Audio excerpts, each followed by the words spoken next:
শুরু করছি পরম করুণাময় অসীম দয়ালু আল্লাহর নামে, যে আল্লাহ পাক আমাদের আদি পিতা হযরত আদম শফিউল্লাহকে তার নিজ সূরাতে তার নিজ সালাতে সৃজন করেছিলেন।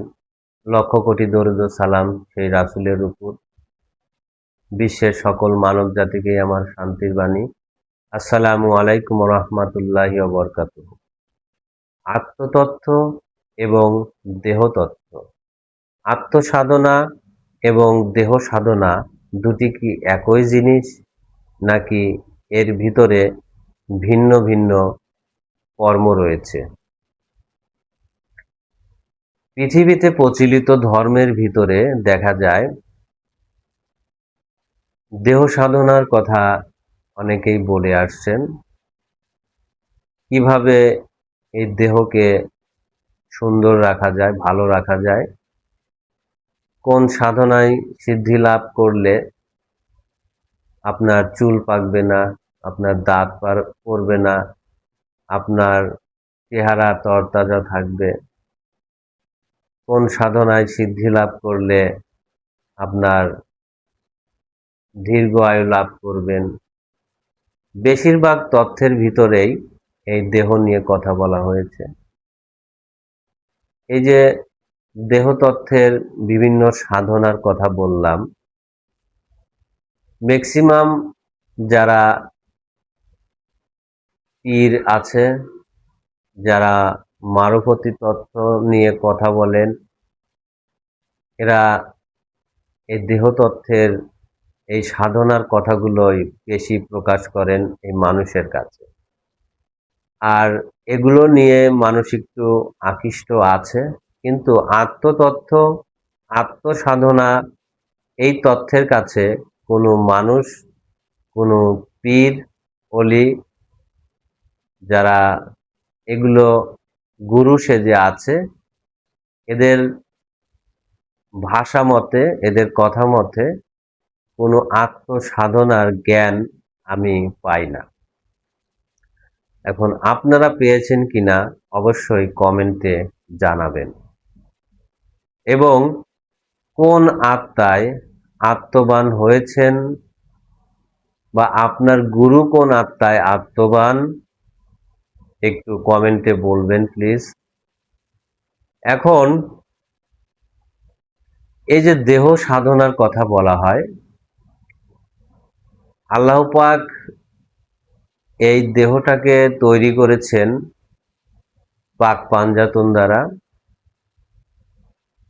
আগুন, পানি, বাতাস, মাটি এবং রাতের ভিতরে যে সৃষ্টিরা ছিল, সেগুলো দিয়ে এই দেহভাণ্ডকে আল্লাহ পাক পরিপূর্ণ করে।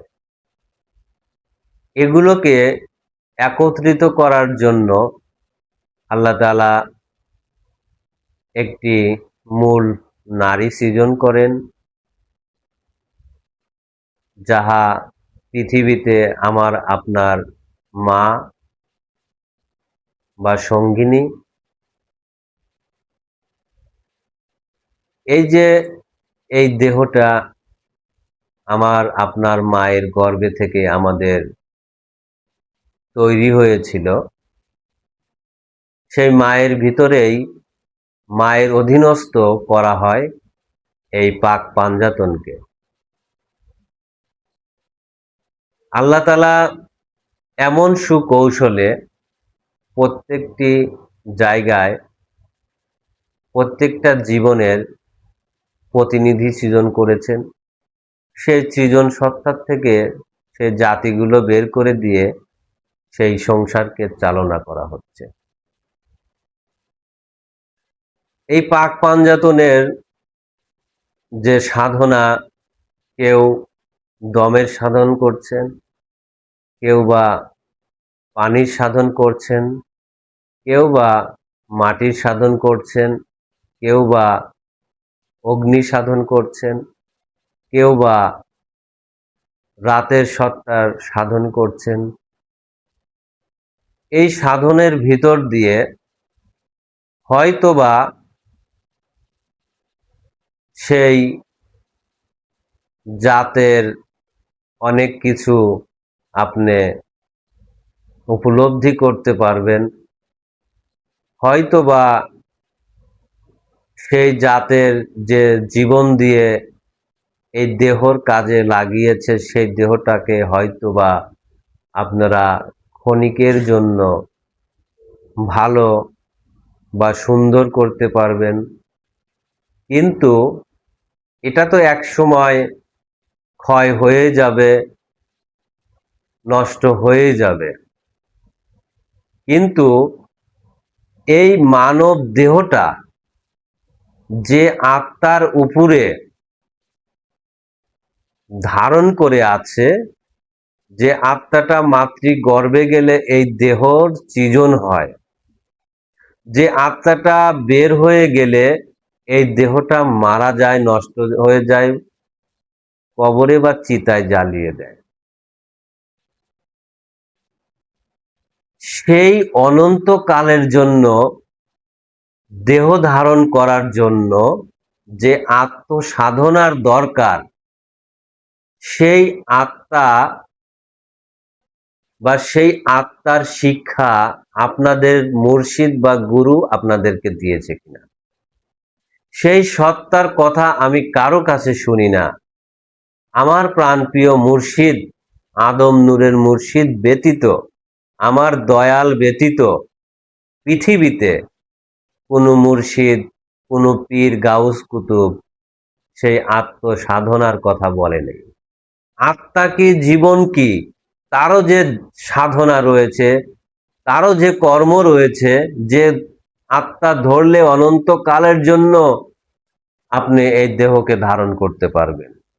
এই দেহ তো আপনি ক্ষণিকের জন্য যে পাক পাঞ্জাতনের যে কিছু ইবাদত বা কর্ম রয়েছে, ধ্যান সাধনা রয়েছে, সেগুলো করলে হয়তো আপনি ক্ষণিকের জন্য সুন্দর থাকবেন, ভালো থাকবেন।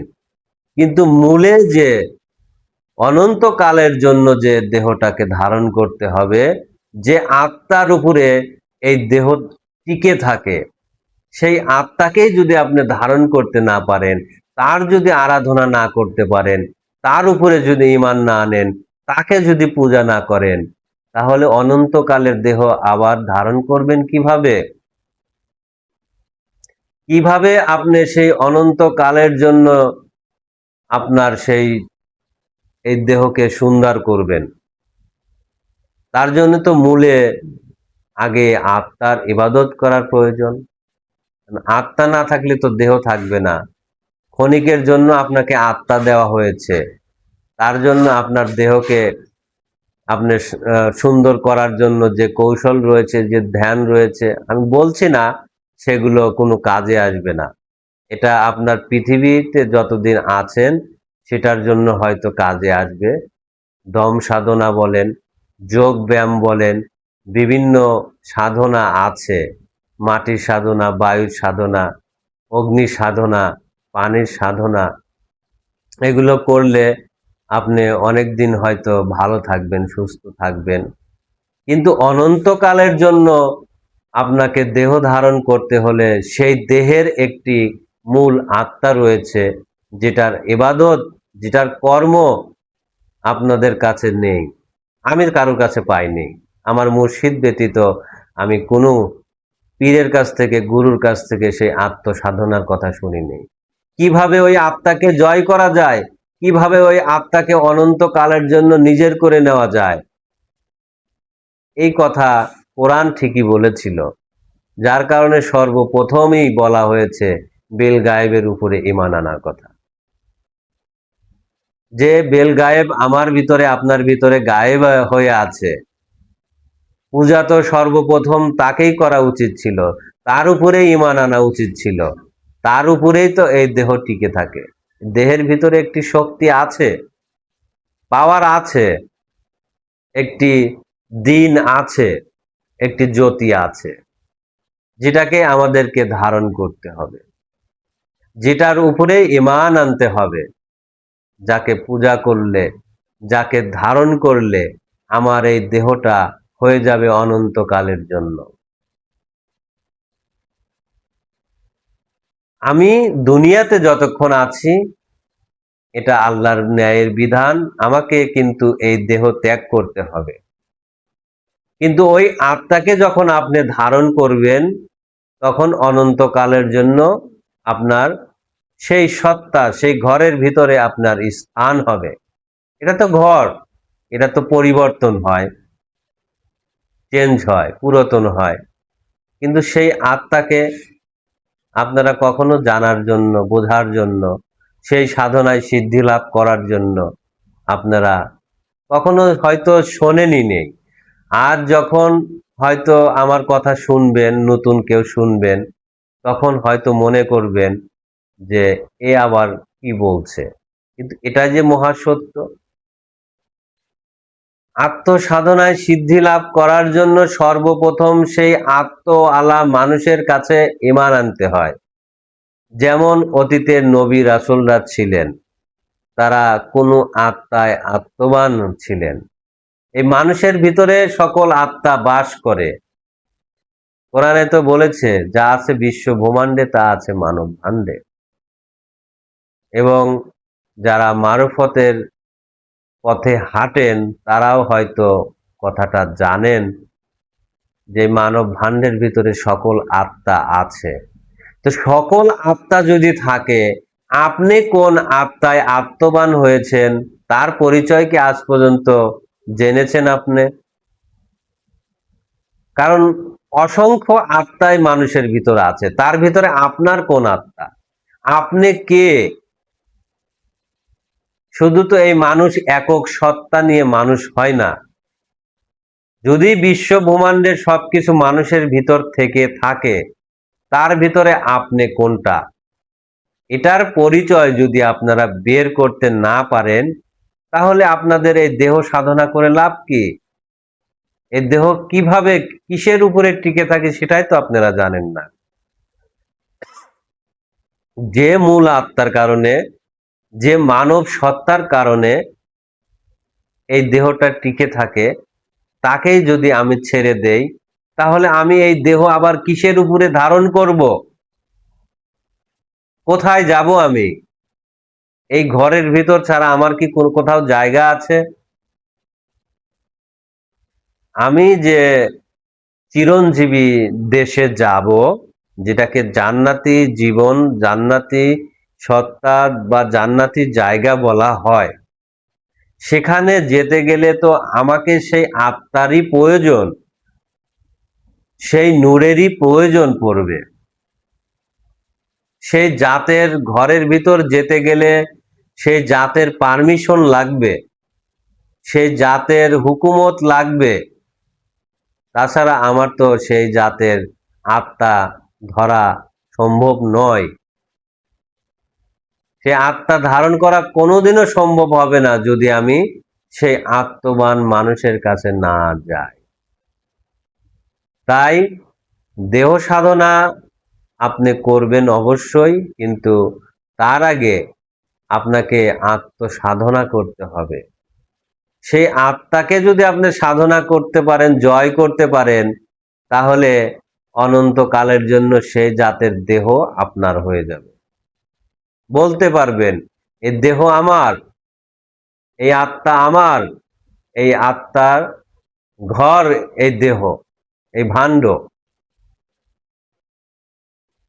তাই যারা দেহ সাধনায় কি সিদ্ধি লাভ করছেন আমি জানি না, কিন্তু এই দেহের ভিতরেও অসংখ্য দেহ আছে। ওই যে বললাম না, যা আছে বিশ্ব ব্রহ্মাণ্ডে তা আছে মানব ভাণ্ডে, যেটা বিল গায়েব হয়ে আছে, সেই বিল গায়েবের সেই আত্মাকে ধারণ করেন। যে জাতের আত্মা যে ধারণ করবে, সেই জাতের দেহ তার অনন্তকালের জন্য হয়ে যাবে। আর এই ক্ষণস্থায়ী জীবনে এসে এই দেহ সাধনা করবেন, পরে অনন্তকালের জন্য আর এই দেহ থাকবে না, এই দেহ নষ্ট হয়ে যাবে। তাই আগে যে জাতের ঘরে যাবেন, সেই জাতের আগে জীবনী সত্তা প্রয়োজন। যেমন আমরা এই মানব দেহ ধারণ করলাম, আগে তো পিতার থেকে সেই জীবনটা মাতৃগর্ভে গেছে। ও জীবন যেখানে যায় সেখানে এই দেহ ধারণ হবে ইনশাল্লাহ। কারো কোনো মৃত্যু হবে না যদি সেই আত্মায় আত্মবান হয়, চির অমর হয়ে যাবে।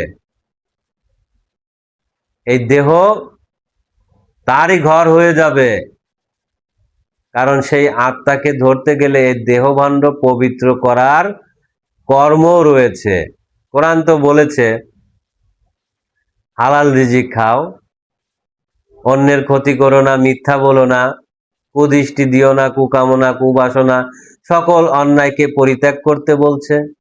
তাহলে এই দেহটাকে পবিত্র করার ভিতর দিয়ে আমাকে সেই পবিত্র যে আত্মা বা সত্তা রয়েছে সেইখানে তার সাথে সম্পর্ক করতে হবে। এটাই যখন আপনি পূর্ণ করবেন, তখনই আপনি হবেন মুমিন, তখনই আপনি হবেন মুসলমান, তখনই আপনি হবেন সালাত কায়েমকারী। এই সালাত আর কখনোই ধ্বংস হবে না, নষ্ট হবে না। এই সালাত অনন্তকালের জন্য আপনার হয়ে যাবে। এটাই তো মহাসত্য তথ্য ছিল। কিন্তু দেহ তথ্যের কথা সবাই বলে, আত্মসাধনার কথা কেউ বলে না, কারণ তারা কেউই কোনো আত্মায় আত্মবান না। পৃথিবীতে এখন পর্যন্ত যত মুর্শিদ গুরু আছে তারা কেহই কোনো আত্মায় আত্মবান না। আমার আদম নূরের মুর্শিদ ব্যতীত পৃথিবীতে কোনো আত্মায় আত্মবান হতে গেলে সেই মুর্শিদের পারমিশন যে নিয়েছে, সেই মুর্শিদের কাছ থেকে হেদায়েত যে নিয়েছে, তারা ব্যতীত কেহই এই আত্মার আত্মবান হতে পারবে না। কারণ এটা দিনী যুগ, এটা মানব যুগ। এই যুগে একমাত্র এই মানব আত্মা মানব সাধনায় সিদ্ধি লাভ করার ধর্ম রয়েছে।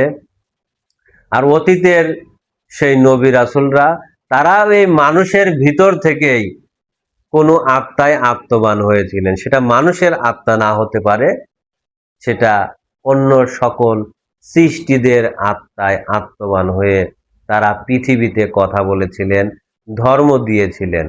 যদিও বা তারা পরিচয় দেননি, সেই পরিচয় আমি আদম সন্তান আপনাদেরকে দিচ্ছি। আমি এই পৃথিবীর মানুষের কাছে যে তথ্যগুলো বলছি, এই তথ্যগুলো আপনি কোনো পীরকে জিজ্ঞাসা করেন সে কোন আত্মায় আত্মবান হয়েছে, সে বলতে পারবে না। হয়তো আপনাকে ২-৪টা দেহ তত্ত্বের কথা বলবে, কিভাবে এই দেহ, এই যে এই পার্টসটা বা এই চেহারা কিভাবে সুন্দর হবে, এগুলো তথ্য হয়তো আপনাকে দিতে পারে। কিন্তু এর বাইরে কোনো আত্মায় আত্মবান না হওয়া পর্যন্ত কোনো আত্মা নিয়ে কারো কোনো ক্ষমতাই নেই কথা বলার, তার জ্ঞানই নেই ওখানে কিভাবে এই আত্মাকে ধারণ করতে হয়, কিভাবে একজন মানুষ আত্মায় আত্মবান হতে পারে। এবং অতীতের নবী রাসূলদেরও কারো কোনো পরিচয় দেওয়ার মতো যোগ্যতাও নেই, কারো কোনো ক্ষমতা নেই। মুখে মুখে এরা সবাই নবী রাসূলদের গুণগান করে, কিন্তু সেই নবী রাসূলদের সেই অস্তিত্ব সম্পর্কে, তাদের সালাত সম্পর্কে কোনো জ্ঞানই রাখে না এই সমস্ত পীররা। যে যত বড় নামধারী পীর হোক না কেন, হয়তো বা তারা দেহতত্ত্বের বিষয় নিয়ে ভাইরাল হতে পারে, আমি হয়তো ভাইরাল হইনি, কিন্তু আমার এই কথাগুলো সেই পীরের সেই হেদায়েতীদেরকে বলবো, আপনারা আপনার পীরকে প্রশ্ন করেন আপনার আত্মপরিচয় কি, কোন আত্মায় আত্মবান করে আমাদেরকে চিরস্থায়ী জীবনে নিয়ে যাবেন, আপনার জাত কি, আপনার রূপ কি, সুরাত কি, এই মানব ভান্ডে আপনার জায়গা কোথায়? এটা তো ঘর, এই ঘরের ভিতরে আপনার জায়গা কোথায়? তার আদি শক্তি, সেই আদি শক্তির পরিচয় দিতে বলবেন। তার যদি এই মানব ভান্ডে জায়গা না থাকে, ঘর না থাকে, সে আপনাদেরকে ধর্ম দিয়ে কোথায় নিয়ে যাবে? আমার পিতার ১ বিঘা জায়গা আছে, বাড়ি আছে, ঘর আছে। সে আমাকে ওয়ারিশ করছে। আমি হয়তো ২, ৪, ৫টা সন্তান জন্ম দিলাম। জন্ম দিয়ে আমি হয়তো আমার পিতার সম্পদ পেয়েছি, ওয়ারিশ হয়েছি, সেখানে হয়তো আমি জায়গা দেব। কিন্তু আপনার পীর, আপনার মুর্শিদ কোথায় নিয়ে যাবে আপনাদেরকে? না তার দাদা আছে, না তার বাপ আছে, তাদের কোনো জাতের পরিচয় নেই। ভিত্তিহীন, ভিত্তিহীন মানুষদের স্থান সেই আম্মারার জাতের বা চিষ্টির জাতেই স্থান হবে, যেখান থেকে সে এই মানব জীবনে এসেছিল সেখানেই তাকে আবার ফিরে যেতে হবে। এটাই মহাসত্য। এই বলে আমি আমার আলোচনা এখানে সমাপ্তি করছি। আসসালামু আলাইকুম ওয়া রাহমাতুল্লাহি ওয়া বারাকাতুহু।